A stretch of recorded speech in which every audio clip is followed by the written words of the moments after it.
Nah, ini dia nih teman-teman. Kita bongkar dulu nih rumah koplingnya. Itu alatnya tracker khusus buat buka rumah kopling. Nah, ini dia nih tadi kampas koplingnya nih teman-teman. Fisiknya parah ya teman-teman, pada bopak begitu ya, bolong-bolong ya. Tuh dia teman-teman. Jadi kampas kopling kayak gini tuh udah habis teman-teman. Ini dia makanya penyebabnya tuh kretek-kretek.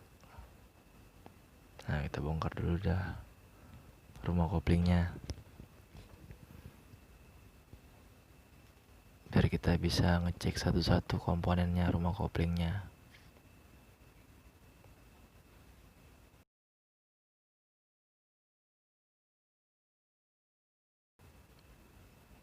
Rumah koplingnya teman-teman.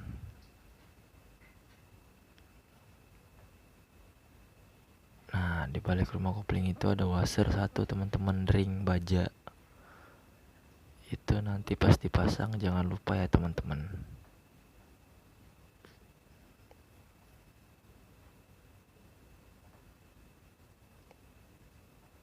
Tuh rumah koplingnya.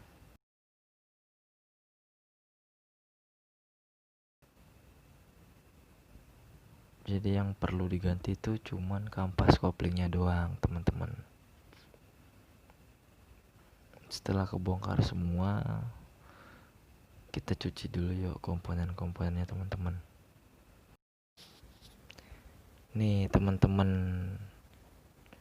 jadi tuh ini motor kata temen aneh pemakaian udah 3 tahun.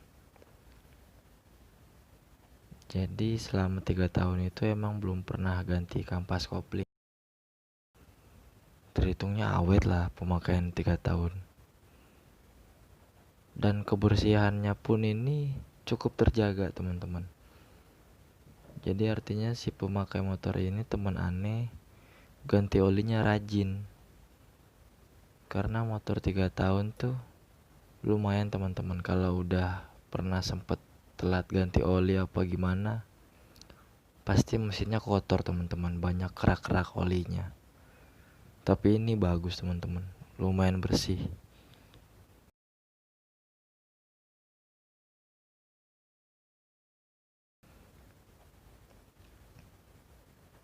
Nah, tuh kita bersihin semua teman-teman pakai sikat kawat. Jadi nggak ada yang kelewatan saat dicuci itu. Karena ini emang pun sebagai standar kita teman-teman. Tiap kali ngebongkar, tiap kali nyerpis tuh harus wajib kudu dicuci bersih sebelum dipasang lagi komponen-komponennya. Jadi nggak ada kontaminasi dari debu, dari pasir, dari bahan-bahan lain tuh nggak ada teman-teman, benar-benar bersih. Nah, jangan lupa tatakan buat packing koplingnya pun dibersihin.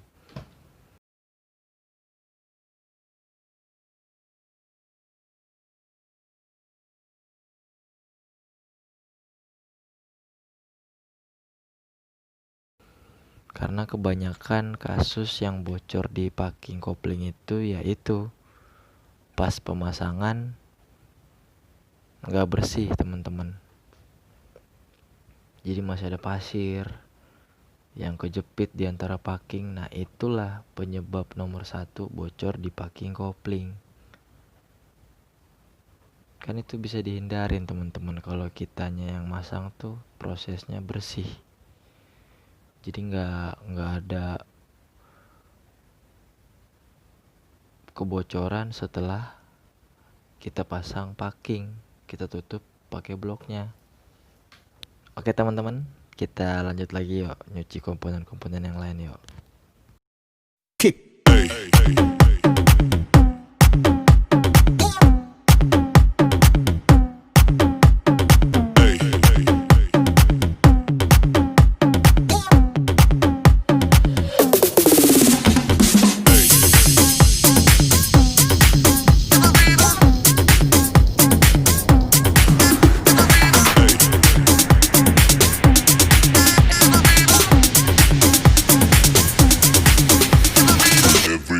shake it, baby.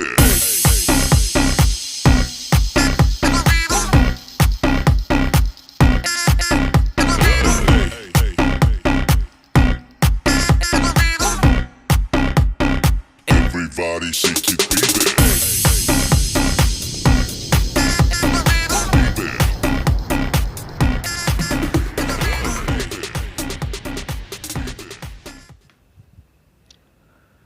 Nah, ini dia temen-temen, kampas yang lamanya dia sama kampas yang baru.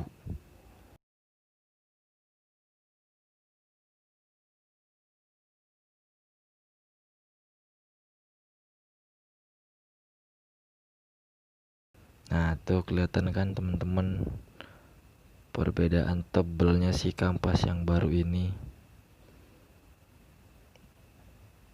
Masih tebel yang barunya ini, jadi nah tuh deh tuh. Jadi tingginya pun udah jauh beda sama kampas yang lamanya. Kalau kampas yang lamanya tuh udah gepeng, bolong-bolong, pada gompal. Nah, tuh teman-teman bisa lihat sendiri kan. Dia udah licin banget. Jadi si kopling ini udah selip. Jadinya pas lepas kopling dia krek-krek-krek. Karena kadang gigit, kadang enggak, kadang selip, kadang enggak gitu loh. Nah, ini yang barunya nih teman-teman. Dia kan lebih kasar, lebih tebel dibandingin yang lamanya. Nah, tuh. Nah, sekarang kita lanjut masang teman-teman. Jadi pas masang itu harus seling teman-teman. Kampas, terus dilanjut plat koplingnya, terus kampas lagi, plat lagi. Nah, terus ampe jadi yang pertama itu kampas dan yang terakhir pun dia kampas. Jadi si plat kopling ini di tengah-tengah kampas semua dan harus seling.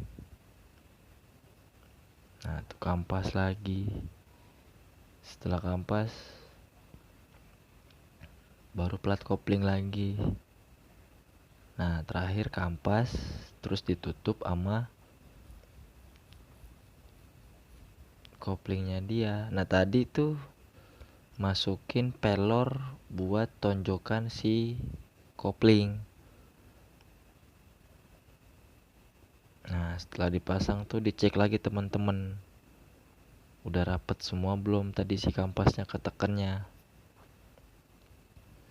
Nah, masang baut per koplingnya ini dia harus rata ya teman-teman. Masukinnya itu pakai tangan dulu jadi nggak selek. Ngencenginnya pun dia harus seling teman-teman. Atas bawah terus kiri kanan.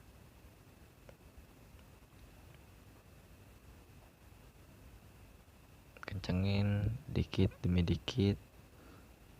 Nah, terus di si per koplingnya ini diperhatiin teman-teman. Jangan sampai mepet ke satu sisi. Harus benar-benar di tengah dia. Nggak kena sama rumahnya. Kalau dia si per kopling itu mepet ke rumah koplingnya, jadi si koplingnya seret teman-teman gerakannya.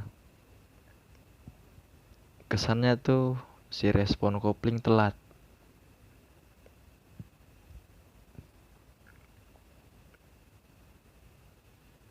Setelah semuanya kepasang teman-teman, si tatakan buat packing koplingnya ini dibersihin. Dipastiin jangan sampai ada pasir atau debu atau apapun itu yang bisa ngeganjel si packing koplingnya.